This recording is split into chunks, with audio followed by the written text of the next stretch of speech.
Hey everyone, a very happy weekend to everyone. I thought I'll use this time to talk about one of the most important topics in investing, which is valuation. Actually, before today, I have sort of been skeptical to talk about valuation because I think it's one of the hardest topics to deal with in investing. And we should only talk about it if we think we can do good justice to the topic. So the thing with valuation is people have a lot of different notions of what valuation is. A lot of people think it is PE ratio. Then when you understand a bit more, you might think it's PEG. And then over time you might think it's DCF. And it's different cousins like reverse DCF, right? But the thing is, none of these are valuation. These are basically just some shorthands for being able to understand what roughly a company might be worth. I'm going to talk about valuation in a slightly different way. So, let's see if that makes sense.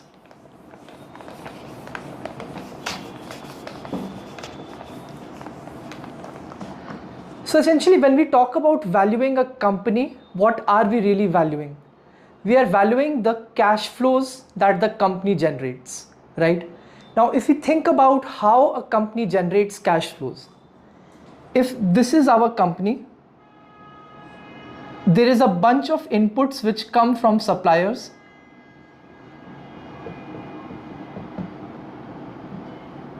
Let's call them explicitly raw material suppliers. Then there is a bunch of stuff which comes, which is capital inputs. Things like land, machinery and all that. And finally, there is an output that you give to clients.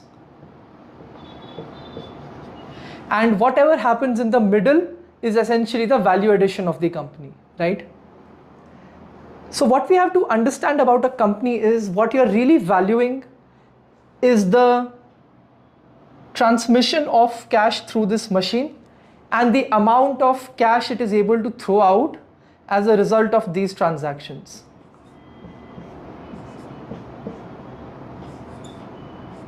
Right? Dollar and rupee, of course. So the thing is, if you try to visualize what's happening here, a company has to take things from its suppliers, also the capital from its capital providers or sort of machinery providers, and generate some kind of output, either goods or services that it sells to clients. It could be end consumers or other businesses. And essentially through this entire activity, it generates dollars or rupees, right? What you're valuing is this stream of dollars or rupees. So if you think about it like some kind of a stream or some kind of a river, another way to think about it is this is like a stream of money which consists of some amount of money which is just the raw material, some amount of money which is the capital cost, and finally what is left are the profits, right? Now the thing I want people to understand is what you're valuing is essentially the volatility of these cash flows. Meaning, as long as the cash flows are more steady, you would value the company higher. If the cash flows are more volatile, you would value the company lower. So since we have already discussed this view, now let's go on to the different way to depict these cash flows. So imagine two companies. One company where these are the profits, then this is the loss, this is the profit, this is the loss, this is the profit, this is the profit, this is the loss, this is the loss, right? You would not value this company very highly, primarily because they have these periods of losses along with periods of profits, right?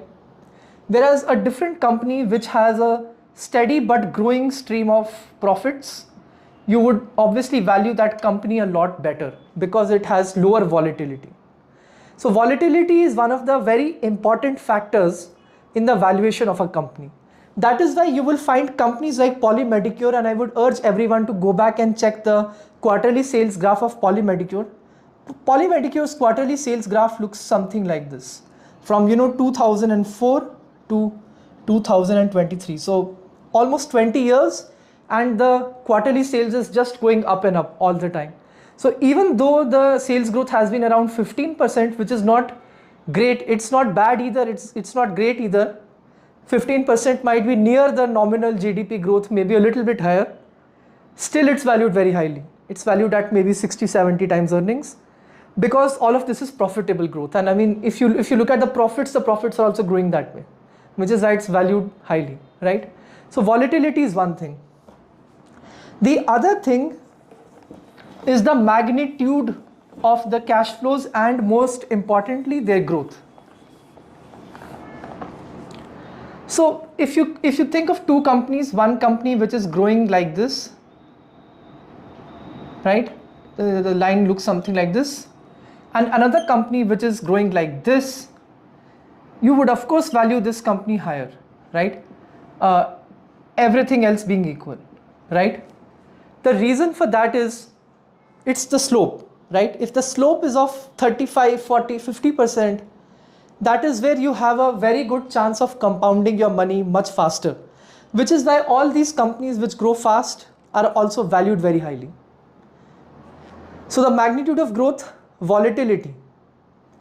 Let's come to the third thing, which is probably the least talked about part of valuations, which is something known as, and I think I got this concept from one of my teachers, Donald sir, the stretchability of valuations. How much can we stretch the valuation of the company? Or in other words, what kind of multiples would the market be willing to pay for this company? Can this be a company which catches the fancy of the market? Or is this the kind of company which is always going to be perceived to be not that good quality? So if you think about things like EV, solar, digitization, all of these themes have a higher stretchability or a higher PE multiple, right? Essentially, market would be willing to give a higher multiple to these things because of maxims like how Vijay sir says, stay out of a sunset industry at any cost and stay inside a sunrise industry at any cost. Because of maxims like that, you would be willing to give a high PE to these companies. You know, other companies like cement, metal, these companies typically don't get a very high valuation. Now, one thing we have to understand is the stretchability of valuation, or what multiple market is willing to pay, is of course cyclical in time. And so there is a element of us trying to understand what would happen in the near future also, right? Because there are cycles in these things. Something which is not so highly valued today might become highly valued in the future, and vice versa. For example, during the 2003 or 2007 kind of period, capital good companies were valued very highly. Then for a decade, they were valued very poorly. Now, if the thesis for private capex is true, then they are again going to be valued very highly. In fact, I think they're already valued highly in anticipation of the revival in private capex, right? So stretchability of valuations is probably the third thing to keep in mind.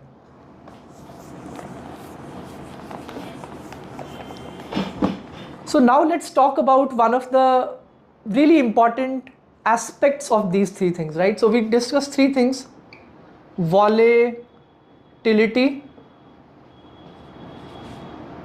magnitude of growth, growth of cash flows, and third,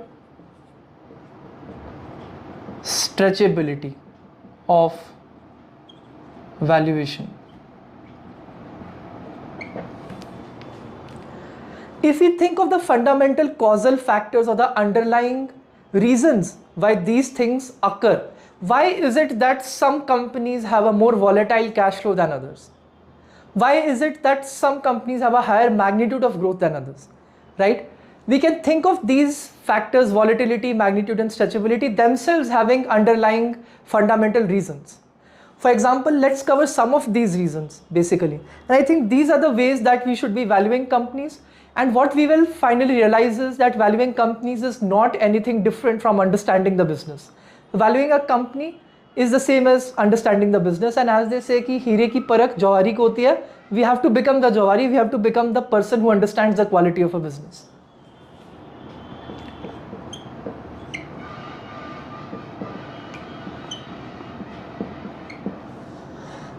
So one of the first factors I want to talk about is industry growth. Now, if we try to think of why this thing matters, why does industry growth matter? Let's think of two things which occur, right? For a good to be produced, there is a supply and then there is a demand.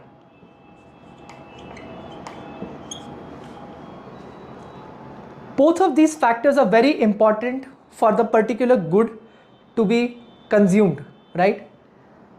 Industry growth talks about the growth of the demand for that product. If that product's demand is increasing exponentially, it is growing fast, that is something desirable, we want that in our company, right? That brings us to the second most important factor.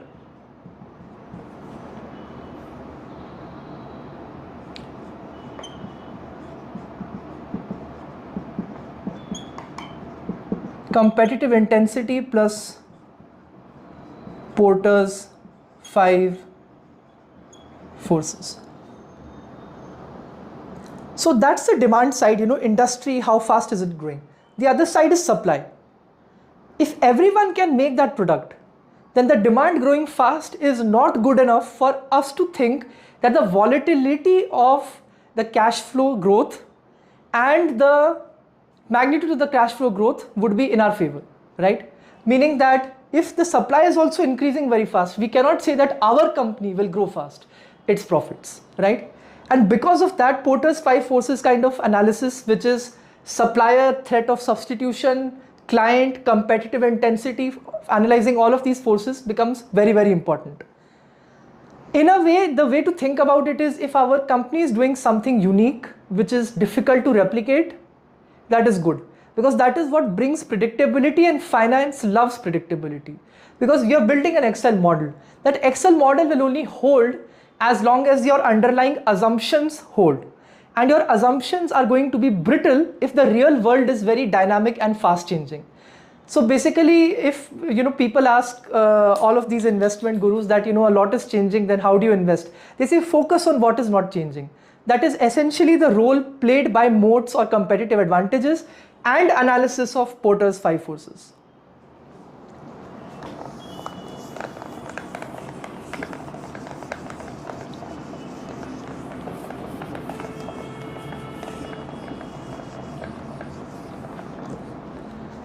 So finally, I want to maybe take just one example and sort of show how I think about valuations.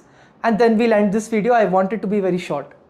So let's talk about this company called Xpro India. And I'm only going to discuss the valuation because I already made a thread about the business. It has a little bit on valuation, but I want to sort of share how I think about it, right?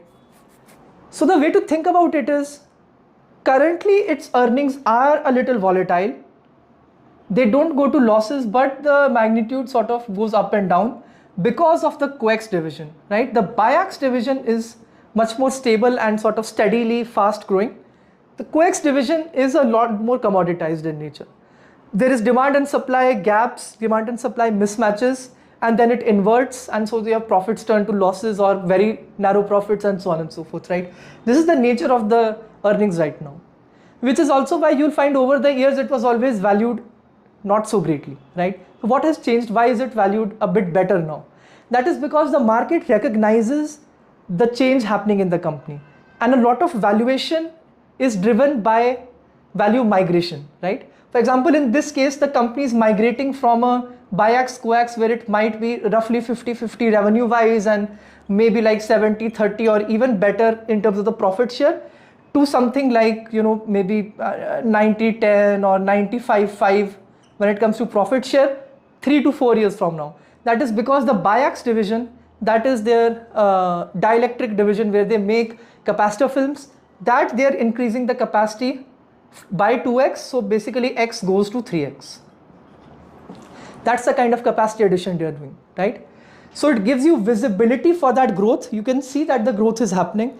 In the latest con call, they also said they will fund it from internal accruals and by taking very low cost vendor financing. So basically they won't raise a lot of debt. I think they said something like they will raise debt which is below 4%, 5%, something like that, right? So very low cost debt, especially in today's day and age, right?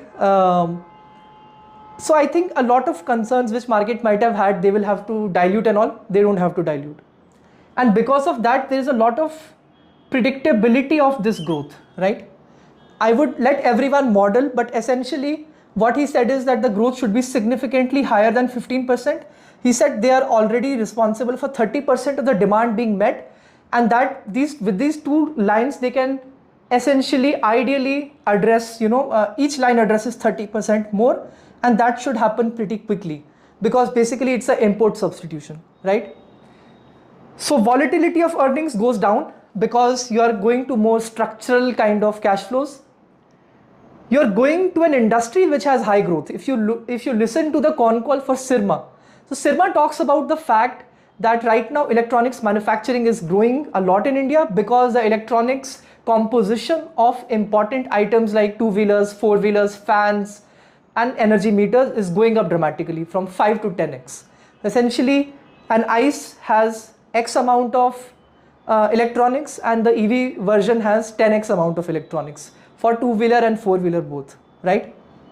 Because of that, it's a very fast-growing industry. Sirma guidance is for 35 to 40% growth for this year, and I think 25% in general. Now the thing is, there are a lot of these EMS players, which makes it very difficult to predict who will be able to actually win the cash flows. Because of course there are switching costs for clients, but then that does not mean we can predict that in the future which company will be able to get a large portion of the pie, right? For Xpro, that is not the case. They have competitive advantages. That is the primary reason we have to do a lot of research. We have to read through con calls and annual reports, attend AGMs. For example, in Xpro's case, what they have talked about in this particular con call, is that they do a lot of customization and configuration for their capital machines. So whatever machines they get from Bruckner, they configure it, they customize it. There are a lot of operating parameters, operating procedures, and basically that's the knowledge that they have built, which is very difficult to replicate for anyone else.